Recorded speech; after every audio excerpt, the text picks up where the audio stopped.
కుక్కలు పిచ్చి పిచ్చిగా కరుస్తున్నాయండి. పిచ్చి కుక్కలు కాదు గానీ, మామూలు కుక్కలే. అలాగని మామూలు కుక్కలు కరిస్తే ఏం కాదా అంటే రేబిస్ వస్తుందని తెలుసండి.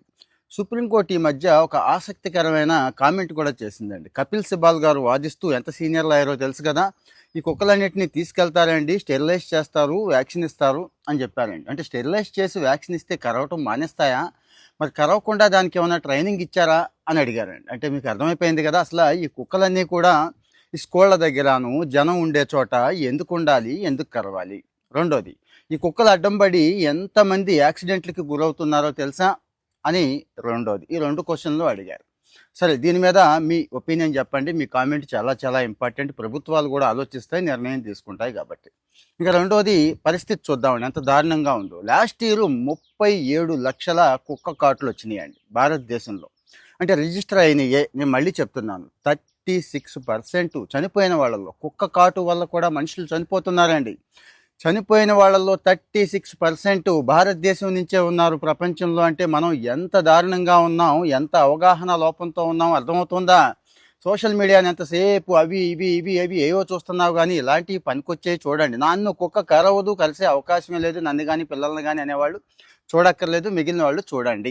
దయచేసి పొరపాటున ఎప్పుడైనా కుక్క కరిచేస్తే మళ్ళీ మళ్ళీ గుర్తు చేస్తున్నానండి, కరిచేస్తే వెంటనే హడావిడి చేసేసి దాని మీద పసుపు రాసేసి అది రాసేసి ఇది రాసేసి ఏదో చేసేస్తారు చాలామంది. అవేవి చేయొద్దు, లోపల ఇన్ఫెక్షన్ ఉండిపోతుంది. అంటే డాక్టర్లు చెప్పిందే నేను చెప్తున్నానండి. డాక్టర్ దగ్గరికి ఎలాగో వెళ్తారు, ఈ లోపు ఇవి చేయొద్దు అని చెప్తున్నాను. నీరు ఏదైనా ట్యాప్ వాటర్ కిందో లేకపోతే నీరు బాగా 10-15 నిమిషాలు పోస్తే సబ్బుతో కాస్త స్మూత్గా కడిగితే ఆ వైరస్ చాలా వరకు పోతుందండి.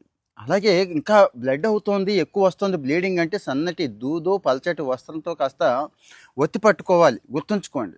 ఈ 2 చేసిన తర్వాత అక్కడ కట్లు కట్టేయటం వగైరా ఏమీ చేయొద్దు, సొంత వైద్యాలు ఏమీ చేయొద్దు. వెంటనే వెళ్ళండి హాస్పిటల్కి. వెళితే 5 డోసులు ఉన్నాయండి. అంటే ఫస్ట్ డే, 3వ రోజు, 7వ రోజు, 14వ రోజు, 28వ రోజు, అలాగే 5 డోసులు ఇస్తారు, వేసుకోండి.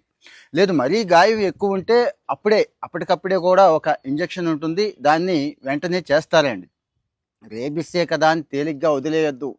సెప్సిస్, రేజిస్, మెనింజైటిస్ అని చెప్పి జబ్బులు వస్తాయండి. విపరీతమైన వైరస్ అది. అంటే బుర్ర కూడా పనిచేయదు తెలుసు కదా, తర్వాత మెదడుకి ఎక్కేస్తుంది కదండి. అలా చనిపోతున్నారు చాలామంది. సో ముందు కుక్కలు కరవకుండా చూసుకోవటం ఒకటి, అది కూడా చెప్పాను నేను. మన బాడీ లాంగ్వేజ్ ఎలా ఉండాలి, కుక్కలు ఏ పరిస్థితుల్లో కరుస్తాయి, వాటిని ఎందుకు డిస్టర్బ్ చేయకూడదు, ఇలాంటివి కూడా చెప్పాను. కానీ ఇదిగో ఈ జాగ్రత్తలు అయితే ఇప్పుడు చెప్పేస్తున్నాను, మీకు తెలిసినట్టే ఉంటాయి. కానీ ఇగో ఈ పొరపాట్లు అయ్యి చేసేస్తూ ఉంటాం. ముఖ్యంగా పిల్లల్లో, 15 సంవత్సరాల లోపు పిల్లల్లోనే ఎక్కువ ఎందుకు కరుస్తున్నాయో తెలుసా? కామెంట్లో అడగండి, చెప్తాను. Thank you.